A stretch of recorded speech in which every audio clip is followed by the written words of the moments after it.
Good people, we are back once again, and today we have some amazing car deals that I want to show you guys. And of course, as you can see, we have some very cool cars for you. We have this Toyota E-Square. That is, if you don't need Toyota Noah or Toyota Voxy, you need something that is a bit upscale, you can go for a Toyota E-Square. Now we have a very nice SUV here, and we have several of them, of course. And in this case, I'm talking about crossover SUVs. We have this Toyota RAV4, which is a fully loaded unit. I'll get to show you that. There's another Toyota Harrier right there, very popular unit in the Kenyan market.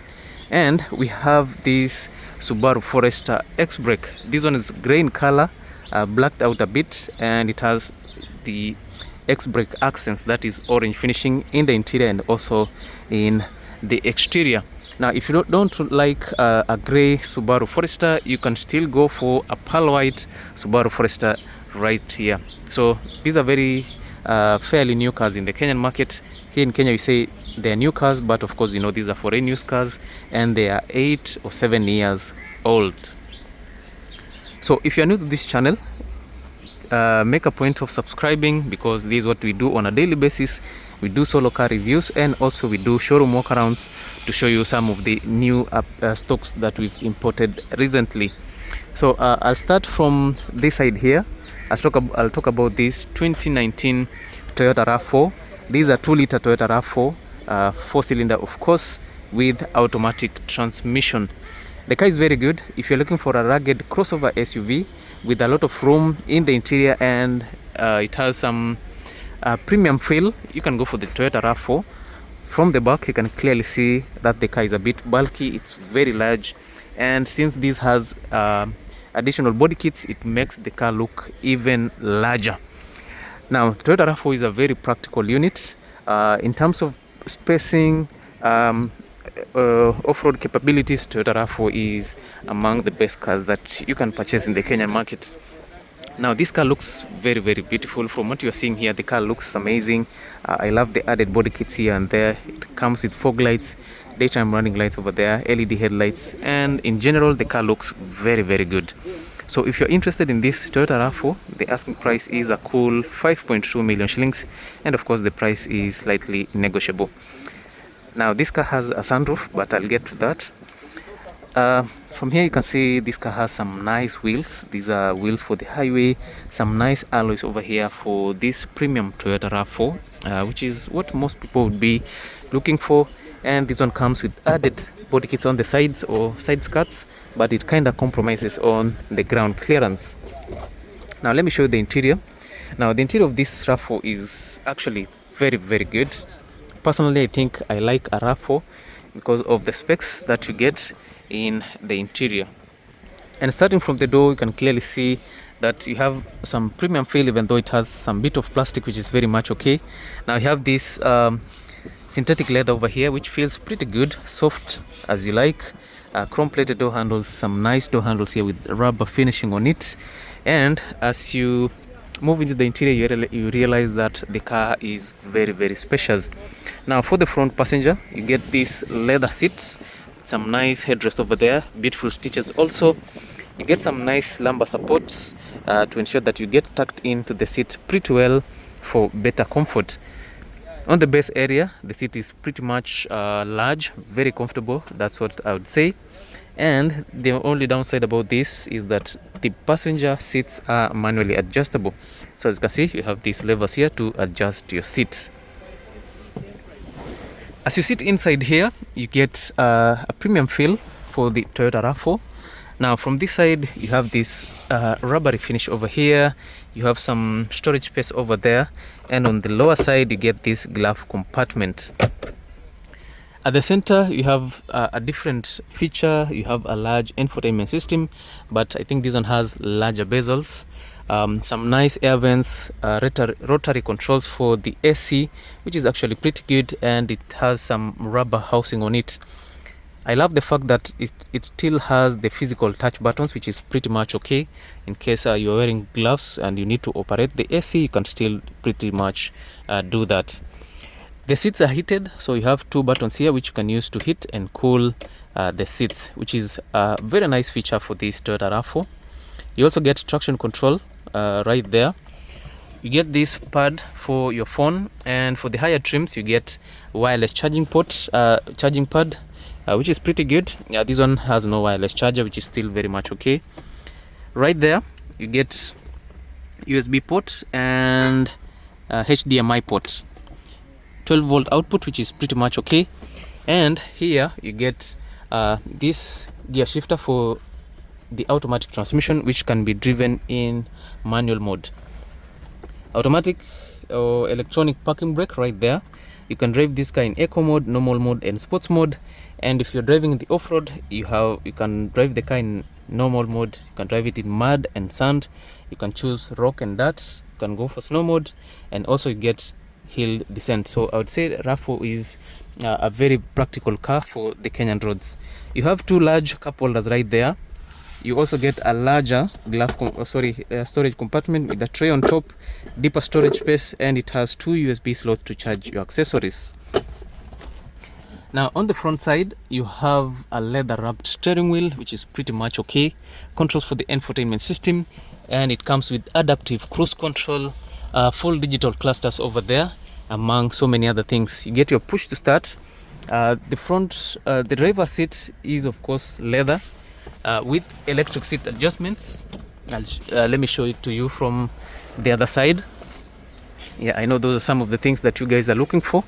In this case, the RAV4 has that, so let me just show you. Now, this is the driver's door, and of course it has almost all the features that are available in the front passenger. Some of the additional features is 2 memory seat settings, power door controls, controls for the side mirrors, chrome plated door handles, larger storage space for your water bottles, larger speaker, which is pretty much okay. And all I can say is that the door is very much okay. In the interior, this is what you get. Beautiful finish, you've already seen that. So we said the driver seat is electrically adjustable, which is of course, as you can see, very practical. Additional storage space, you can hit the steering wheel, automatic headlights, you can open the tailgate using this button here. And in addition to that, you get panoramic sunroof for this Toyota RAV4. So in short, what I'm saying is this is a fully loaded Toyota RAV4 with a very good budget, 5.2 million shillings. And of course, if you're buying on full cash, you can pay 5 million shillings. The back side is, the rear side has this 3 seat capacity, which means 3 passengers can sit here comfortably. Some nice seats over here, drop down armrests, which has 2 cup holders. That's very much okay. And down here you get 2 air vents and also 2 USB slots to charge your accessories. So that's how large this RAV4 is. The tailgate is electrically adjustable. Not electrically adjustable. You get an electric tailgate, so you press that button and the tailgate opens to reveal up to 650 liters of space. If you need more spacing, you can fold the rear seats to get 1650 liters of space. So that's how large this Toyota RAV4 is. Now that we've seen how large a Toyota RAV4 is, let us also check a Subaru Forester and see if it can give you the same features that you get in a Toyota RAV4. Now, for the Subaru Forester, you also get 2 engine options to choose from. You get a 2.5 liter petrol, you get a 2 liter petrol, and also you can get a 2 liter hybrid, which is an e-boxer. For the Toyota RAV4, I also forgot to tell you that you have a 2 liter petrol, 2.5 liter petrol, and also you can go for the 2.5 liter petrol hybrid, which is a special Toyota RAV4. For the Subaru Forester, it looks a bit smaller than the RAV4, but I think it can offer so much. In terms of design, it's almost blockier, just like the Toyota RAV4. I love the finish that you get in a Subaru Forester. Of course, you get the signature finish in a Subaru Forester, which is LED headlights with a large daytime running lights, which surrounds the headlights. And on the lower side, you have fog lights over there, which are pretty good, and they'll always be in a Subaru Forester. If you get a Subaru without fog lights, something must have happened. You have the signature grille. The user of this car tried to hide this Subaru emblem over there, but of course it is a Subaru, so that is a standard feature. From the side, you have some amazing finish over there, some nice alloys over there, some nice tires also. These are all weather tires, side skirts or plastic cladding all around the vehicle to protect the car from the elements, which is pretty much okay. The car is not very high, but yeah, in terms of height, it's very much okay. You can fit in the vehicle pretty much nicely. And from the back, it looks good, but I think the RAV4 has better looks to the Subaru Forester. You get this mini spoiler at the back, which houses your brake light. On the top side, you have your idle fin. You have these LED taillights which cut into the boot section, just like in the Toyota RAV4. But for the RAV4, I think they are a bit more advanced than what you get in a Subaru Forester. The rear bumper is also large with a lot of plastic cladding, a number of sensors embedded into it, reflectors for the backside, which is still very much okay. Just like in the Toyota RAV4, the tailgate is electric, and unfortunately I can't open it in this Subaru Forester. Anyway, it is electric, and we'll do that the next time. Let me just show you the interior. Now, as you step into the Subaru Forester, you'll notice that it's very well made. It's also quite large. Some bit of overdone design here on the door, because we have so many joints. Of course, you can tell from this part here, there's a joint here, there's another joint there. Some beautiful design, chrome-plated door handles, 2 memory seat settings, plastic finishing. You can actually tell that this is plastic, unlike in the RAV4, which you can't really tell that it's plastic. Power door controls on this side. Synthetic leather armrest, but this one is a bit hard. Some nice stitches, and the rest of it is plastic. Storage space and a larger speaker. Now, the cockpit in the Subaru Forester looks a bit larger than the Toyota RAV4, but the seats in the Subaru Forester looks a bit smaller if you compare it to the Toyota RAV4. Remember, the Toyota RAV4, the seats were moving all the way to the top side, but for the Subaru Forester, I think the seats are mid-size. They are not the largest seats, they are not small, but I think they are very much adequate, and the seats are sized that way to ensure that you get extra spacing for the interior. Now, the seats are electrically adjustable. You get fabric finishing at the center. I think this is what is usually found in almost all the Subarus, and on the edges you get synthetic leather and a bit more of fabric. So in terms of premium material, the RAV4 has it. As you sit inside here, you get this nice look, leather steering wheel, nice stitches over here, a lot of controls on the steering wheel, several controls over here for the infotainment system, and on this side you have your adaptive cruise control for the Subaru Forester. You can hit the steering wheel, and of course you can do some additional functionality over there. Now, Subaru Forester, it comes with the paddle shifters on either side of the steering wheel, controls for your headlights, analog clusters over there, which they actually look pretty good because Subaru uses so many colors. You get yellow, blue, red, which has some multicolor effect. This is an aftermarket cup holder.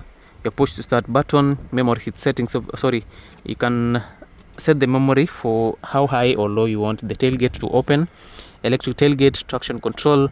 You can activate a blind spot monitoring system, and it comes with a push to start push to start button over there. Subaru Forester has 2 screens. You have your main primary infotainment system, and you have a secondary LCD screen over there to show you the MPGs and more data on the AC and about more data on the drivetrain. Centralized AC controls, I think this is very much okay, straightforward. All the controls are placed in one location. On the lower side, storage space for your phone, 2 USB slots over there, 12-volt output, gear shifter for your CVT transmission. Right here you also get features that were available in the Toyota RAV4. You can drive this car in off-road setup. You can go for the normal mode, you can go for snow and dirt, or you can go for deep snow and mud, among many other options. Electronic parking brake also. You have this cup holder over here, armrest, which looks a bit cheaper, and you get a deeper storage space inside there. So if you try to compare the setup that you get here and the setup that you get in a Toyota RAV4, you can clearly tell that Toyota RAV4 is on another level. The front passenger seat is manually adjustable. That's very much okay. You also get a large glove compartment. I think this one has a larger space if you compare to a Toyota RAV4. digital rear view mirror. You can open the sunroof using these buttons, lane departure assist, pre-collision monitoring system, and of course you have lighting for the interior. The sunroof on this is also available. You get a larger sunroof in this Subaru Forester, which is a pretty nice feature. So if you're interested in a Subaru Forester with a sunroof, this is available. Now the backside is also very comfortable. From the doors, everything looks nice. On the interior, this is what you get. Look at this, some nice seats. I think the seats here look a bit raised. The configurations seems a bit comfortable to the Toyota RAV4, but yeah, I think you can do head to head and see which car is better. This is your armrest with 2 cup holders. They are very shallow, so I don't think it's very practical. On the back side, you have 2 air vents over here, 2 USB charging ports, and also you can heat the seats on the back side. In general, I think the seats in the Subaru Forester are a bit more practical, but in terms of quality, it lacks a bit. Now on the back side, I was to show you the space at the back, but unfortunately the tailgate has, has refused to open. Does it refuse? Okay, I am unable to open the tailgate to show you the space that is available on the inside. Now, if you're interested in this Toyota RAV4, the asking price for this is a cool 3.9 million shillings, which is of course very much negotiable. So this is a premium Toyota RAV4, premium Subaru Forester versus a premium Toyota RAV4. Now let us dilute all that and let us check the Toyota Harrier. Now this is a very popular vehicle. Most people would go for this because I think it's a bit more value for money. This is a 5 million, this is a 4 million shillings, and this is also 4 million shillings. So among these 3 cars, it's up to you to decide which one you want. But most people, I would say, they'd go for Toyota Harrier. For those people who are looking for a high-end vehicle, they'll go for this, and for people who love Subarus, they'll always go for this Subaru Forester. If you're still watching this video to at this point, kindly subscribe. If you're not a subscriber, please do that. We've noticed that most people are watching the videos but they are not subscribing. I don't know why, but today it's a humble request, kindly subscribe to our channel. Now let us look at this Toyota Harrier. Now this one has a different design from the Toyota RAV4 and Toyota Harrier. You notice that these 2 cars seems to be a bit bulkier than the Harrier. The other looks softer with some nice edges, and for the 2020 Toyota Harrier onwards, it's a bit even softer in terms of the edges. Now for the Toyota Harrier, we have the signature taillights. I think almost from 2013 all the way to 2019. This is the kind of taillights that you have in the Toyota Harrier. Same design all the way on the back side. You also have plastic finishing on the rear bumper, a number of sensors on the body of the vehicle. This one has 2 exhausts over there. Of course, those are aftermarket exhausts, but they are very much okay. The side profile looks good. I know most people love Toyota Harrier. This one looks good. You have your highway tires with aftermarket alloys, which looks pretty cool. Chrome plated door handles, chrome finishing on the side skirts over there, chrome on the lower side of the vehicle, and from the front, this is what you get. A beautiful look, nice design. It's a bit more streamlined, more soft, some nice edges over there. I kind of like the headlights that you get in the Toyota Harrier. You have triple projector headlights, daytime running lights over here, and also your sequential turn signals. On the lower side, you get additional daytime running lights. You also get some nice fog lights, a number of sensors on the front, and of course you have a beautiful grille, signature look for the Toyota Harrier. And this one comes with a panoramic sunroof. Now let me just show you the interior.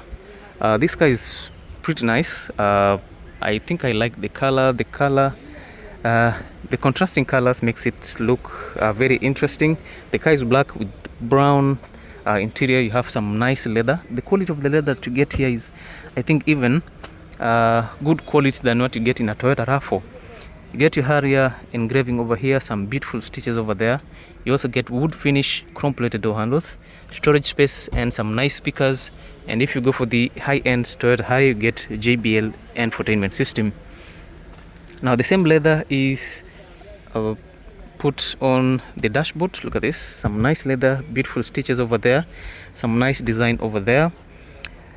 The front passenger seat also has some beautiful leather. Look at this, the quality of the leather is so nice. Fabric finish here at the center for easy ventilation, and the front passenger seat is manually adjustable.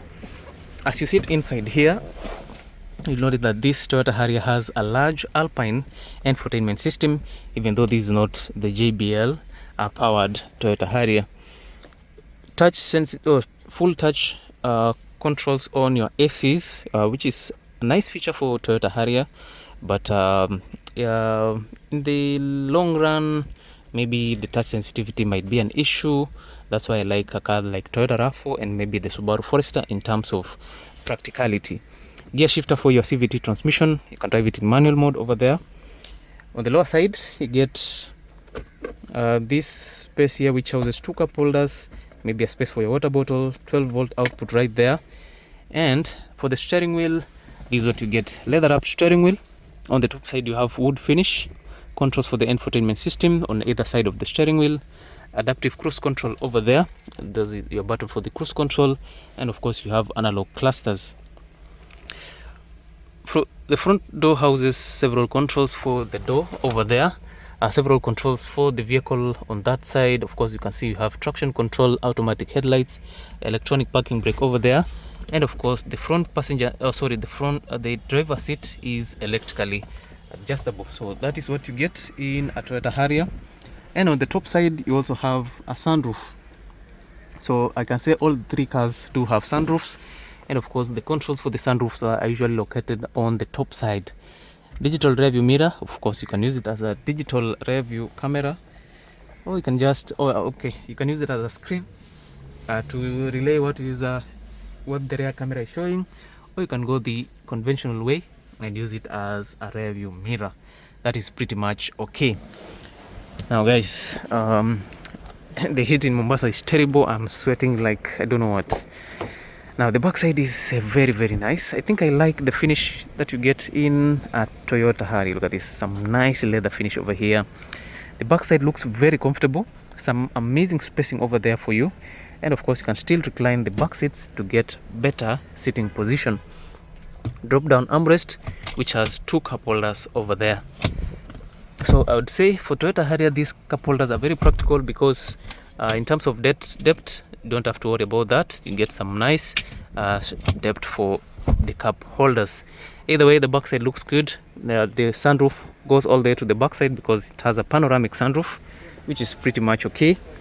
And for the backside you also get an electric tailgate, just like all the other vehicles. Okay, yeah, so it is what it is. Toyota Harrier, a very nice unit, large as you like, very, very comfortable, very practical.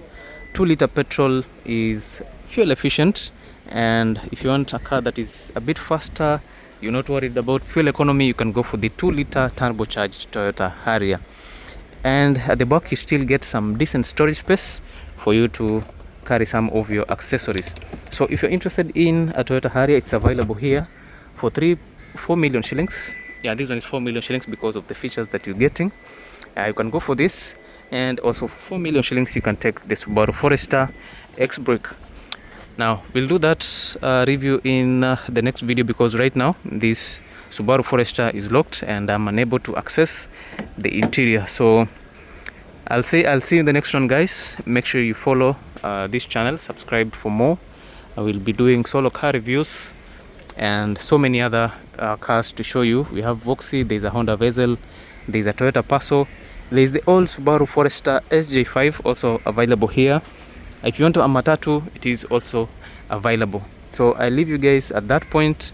If you like the video, kindly like, share, and maybe you can leave a comment. I'll see you in the next one, guys. Thank you so much for watching. Ciao.